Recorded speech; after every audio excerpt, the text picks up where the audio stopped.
ఈరోజు ఒక పాపం భగవంతుడి ప్రసాదం కూడా దీన్ని కూడా లోపభూయిష్టంగా దీన్ని కూడా ఒక మనకి సంపాదన మార్గంగా మాత్రమే ఆలోచించి అదేదో మనకి షాపుల్లో ఒక అంగళ్ళలో దొరికే ఒక స్వీటు లాగా మనం భావించి ఏముందిలే అది ఎప్పుడు జరిగే విషయంగానే మరి ఎన్ని కల్తీలు చేశారో తెలియదు. కానీ నెయ్యి అని కల్తీ అన్నప్పుడు నెయ్యి ఎక్కడ వాడినా ఒక లడ్డూయే కాదు, ఆ నెయ్యిని మనం ఏ ప్రసాదంలో వాడినా మరి ఆ రోజు పొంగల్లో నెయ్యి వాడతాము, మరి అక్కడ దద్దోజనం ఇస్తారు అందులో నెయ్యి వాడతాము, లడ్డు ఇస్తారు లడ్డూలో నెయ్యి వాడతాం.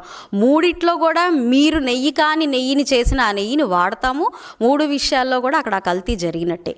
అయితే ఈరోజు ఈ కల్తీ విషయంగా ఎన్ని రకాలుగా ఎన్ని మాటలు మాట్లాడతారంటే మీరు కల్తీ ఉంది కాకపోతే పలానా కొవ్వు ఏదో లేదు అని మాట్లాడతారు.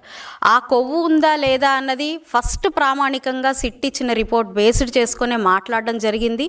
ఆ తర్వాత అది మళ్ళీ లోతుగా దాని మీద విచారణ జరిగిన తర్వాత మళ్ళీ ఏదైతే సిట్ ఇచ్చిన రిపోర్ట్ ఉందో దాని ప్రకారం మాట్లాడమే జరిగింది తప్ప మళ్ళీ వెనక్కి వెళ్ళి ఇది ఇలాగే ఉంది అని చెప్పి బల్లగుద్ది మాట్లాడింది ఎక్కడా లేదు.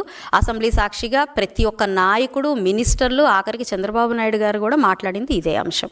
అయితే మీరు ఈరోజు దాన్ని పక్కదోవ పట్టించే ప్రయత్నం, మీరు పదే పదే మనోభావాల్ని కూటమి ప్రభుత్వం దెబ్బతీస్తుంది అనే ఒక ఆలోచనని ఈరోజు ప్రజల్లోకి తీసుకెళ్తూ ఉన్నారు అని అంటే ఎలా ఉంది అని అంటే తప్పులు మనం చేస్తాం కానీ దాని ప్రతిఫలం మాత్రం ఎదుటి వాళ్ళు పడతారు అనే ఒక ఆలోచన ఎంత అది ఒక క్రిమినల్ మైండ్ సెట్ ఉన్న వాళ్ళకి మాత్రమే సాధ్యమవుతుంది తప్ప ఒక సామాన్య వ్యక్తికి, ఒక లీడర్గా ఉన్న వ్యక్తికి, కేవలం లాభార్జన మాత్రమే ఉన్న వ్యక్తికి అయితే ఇలాంటి ఒక ఆలోచన మాత్రం ఎట్టి పరిస్థితుల్లో ఒక క్రిమినల్ మైండ్ సెట్ మాత్రమే మనం తప్పు చేసి దాని శిక్ష పక్కవాడు పడాలి అనే ఒక ఆలోచన తత్పరత ఉంటుంది.